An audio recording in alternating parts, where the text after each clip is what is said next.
Very good evening to you. I'm Lisa Broom with the CBC Evening News. In our top story tonight, Barbadians with burning questions regarding the proposed construction of the Eccentric Hotel in Bay Street got a chance to have them answered this morning. Standing on the very site the hotel is expected to occupy, they were first shown a 10-minute-long video before being invited to engage project developers on a one-on-one basis. Sharika Griffith was there. The crowd which turned up this morning may have been small in number, but they came full of questions. Fielding many of the questions was Director of Vision Development, Mark Maloney, who rejected suggestions that today's meeting was merely a publicity stunt. It was never our intention to have this as a replacement for a town hall meeting. This interactive session is something that we're going to be doing on an ongoing basis to invite the people from the surrounding areas, businesses and communities around to come and for us to share with them what we're going to be doing from the local, the cultural, and every perspective, and for us to hear from people how they feel. MP for the city, Colonel Jeffrey Bostick, came in search of information, as he says there's been very little provided on the project. One of the other things that concerned me really was what I would call the collateral development that I believe ought to go on in the surrounding areas so that the people themselves can have some direct benefit in terms of beautification of the areas around London Bourne Towers and up in that general area. And I'm assured that some of those things are on the card, but I have to wait and see exactly what is going to transpire. Also present was Housing Minister Dennis Kelman, who remains fully supportive. I have not met anybody who is against this project, not even the MP for the city, that can be against this project. All those people who have the interests of Barbados will support this project. And the only way that we can get out of our economic situation is developing more projects like these. And I would like to see some of this in the north of Barbados too. If they don't want it in the city, send it to St. Lucie. We are happy to have it. Debbie Marshall, a concerned Barbadian, gleaned little satisfaction from her discussions with the developers. She's unhappy with the proposed height of the 15-story towers to be constructed. We'll have no particular appeal, and so why will tourists come here and stay here? Oh, well, they'll come here and think, oh, well, this is just like in the Bahamas, and guess what? I can get to the Bahamas a lot cheaper. It's nearer to me if I'm coming from New York, so I'll just go there. Take off the top 5 stories. Sean St. Clair Fields, who works in the city, wants assurances that its presence will not affect the area's designation as a UNESCO World Heritage Site. I would hate to know that we spent all that money as a country to get it. We are now seeing some foreign direct investment, much needed, into Barbados economy, and then we end up losing the designation. Maureen Yard, who worships at Bethel Methodist Church, which sits opposite the Hyatt site, hopes her church will benefit from its presence. I would hope that persons who come to stay at Hyatt will come and worship with us when they are here, because everybody needs to know that God is love and that Jesus Christ came and died to save us. And that in coming, we will also get some of the money that they're bringing to help keep our church going. Similar meetings are expected to take place over the duration of the project. Sharika Griffith, CBC News. Thanks, Sharika. Well, the Ministry of Finance would have to determine if band leaders are to be exempted from the National Social Responsibility Levy. That's according to Culture Minister Stephen Lashley. He was responding to concerns raised by band leaders about the possibility of the tax affecting the prices of their costumes. I hope that the cost impact is not that great. But of course, I do understand the situation that band leaders will be raising. It is a concern that I believe all Barbadians would have. The tax would have the effect of raising prices. And all I can say is that that's the reality of the tax. I do sympathize with the band leaders. I believe that we have to be, conscious of the fact that as we get into the reality of what the tax will do, we have to be in a position to be able to talk persons through it. And of course, if relief can be granted, that's a question for the Ministry of Finance. He believes government needs to have dialogue about this year's budgetary statement and financial proposals with the public. The budget has come. I believe the rationale for the budget has been given. What I believe, though, is that in the next couple of weeks, that we as a government have got to literally hit the ground and to explain the detail of the measures, why the measures are necessary, and if necessary, I believe that if there are impacts that would not have been contemplated, including the impacts that we're hearing from the band leaders and others, but I think the issue is much wider. The tax is really a tax that will impact on everybody.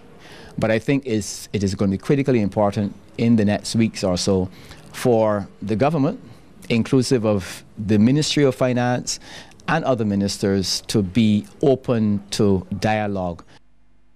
The Fair Trading Commission is satisfied with the performance of some of the utilities and other service providers under its Guarantee Standards of Service scheme. The Barbados Light and Power Company and Cable and Wireless, or FLO, are two of the better performers. This from Director of Utility Regulation at the FTC, Marcia Atherley Ikeshi, who says those standards were in place since 2006. Every year we issue performance levels, and generally Barbados Light and Power has been performing pretty well.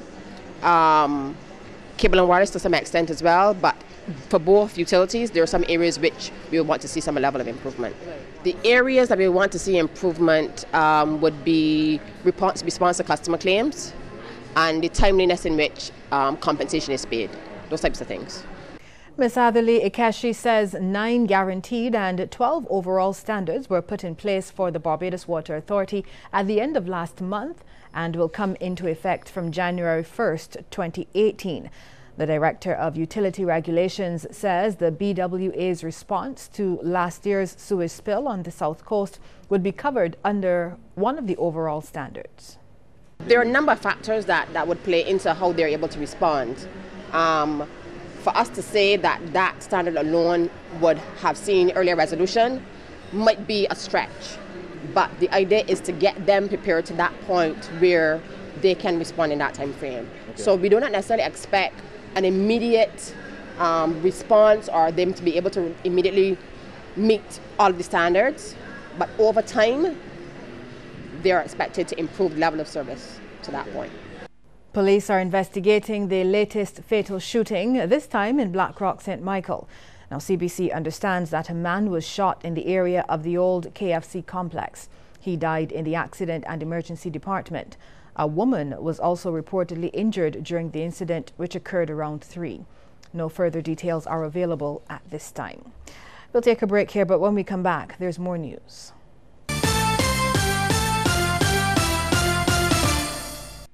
Beautiful Barbados and 4D Entertainment welcome you to the Flow Soca on the Hill, Sunday, July 23rd, 2017, where the mega stars of Crop Over 2017 assemble with the Caribbean Band, Patrice, Skinny Fabulous, Ricky T, Orlando Octave, and Ultimate Rejects to bring you the world's greatest soca party, the Flow Soca on the Hill. Let's gather the people. Tough steel roofing, Permaclad, in vibrant colors, Color Clash, standing seam, Permacene, locking seams, Permalock, hurricane shutters, Permashield, seamless gutters, Permaflow, reinforcement, Rebar, custom made, cut and bent, foundations, welded wiremesh, stronger block walls, brick boards, stronger roofs, hurricane straps, fencing too, galvanized mesh. With BRC you'll soon discover, top to bottom we've got you covered, tougher, stronger, lasting longer, BRC.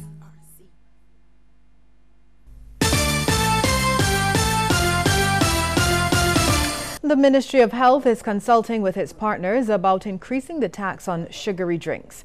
Minister John Boyce says an assessment of a number of recommendations is being done by the Ministries of Health and Finance on the issue. We've not discarded the suggestion that the tax should be increased to, say, 20%. In some cases, I think there are a couple of persons who even suggested 50%. But it is not a case of just plucking numbers out of the air. I think we need to be able to properly inform and join with our clinical partners in understanding where exactly we are heading before we start to implement these kind of actions just like that. So a proper assessment is supported by the Ministry of Health, and that is why at this time there would not have been any immediate action in respect to the 10%, but the 10% tax on sugary beverages remains in place. Minister Boyce was speaking during a conference for over 200 medical providers from countries all over the world at the Hilton Barbados. He says Barbadians can also expect the ministry to have a major presence on social media in the coming months as it continues its effort to battle chronic non-communicable diseases. We recognize that this influence is powerful and are taking steps to also intervene in such spaces to disseminate information and mobilize the community to take positive action to maintain good health. So we're going to join Facebook, we're going to join WhatsApp and what the others are, Instagram and the whole gamut. We're going to join them with our message on healthy lifestyle. Well, just before midday, the National Emergency Operating Center was pressed into action following 3 simulated earthquakes in less than 2 hours. That was the latest scenario given to participants as Exercise Trade Winds 2017 continues to unfold. Sharika Griffith has more. The first fictitious earthquake occurred at 11:01 a.m., 110 kilometers north of Bridgetown, and measured 6.6 on the Richter scale. The second and third quakes were even more forceful, both registering at 7.6, and occurred at 11:51 a.m. and 12:22 p.m. Following the first earthquake, representatives of the National Emergency Operating Center, or NEOC, were called into action. The response included, among others, personnel from the police and defense forces, the fire service, the transport board, the Ministry of Health, and the telecommunications unit. These entities would have been responsible for coordinating the response to a call, again made up of several injuries following the collapse of Glengarry Meadows Hotel. The emergency services, along with military and medical personnel, responded to the Station Hill St. Michael building, where 3 people were confirmed dead. According to Acting Divisional Officer Marvin Mears of the Barbados Fire Service, a total of 47 people were rescued during the training exercise. Sharika Griffith, Cbc News. The 3-day strike by pilots of cash-strapped regional airline Liat ended late yesterday after the company reached an agreement with the Leeward Islands Airline Pilots Association, or LIALPA, and it was all over a demand for increased pay by the pilots. LIALPA President Captain Carl Burke said a consent order was signed late yesterday evening between his union and the company that was represented by its acting Chief Executive Officer Julie Reefer-Jones. The order outlines an agreement on the payment terms for extra money to fly the larger planes and retroactive pay, and Burke said that his members would immediately resume flying the ATR 72s, which LIALPA had instructed them not to fly since Wednesday. The agreement will be formalized today at the Industrial Court, where the company had earlier filed an injunction aimed at ending the industrial action. Well, just ahead in sports, Afghanistan embarrassed the West Indies in their open ODI clash.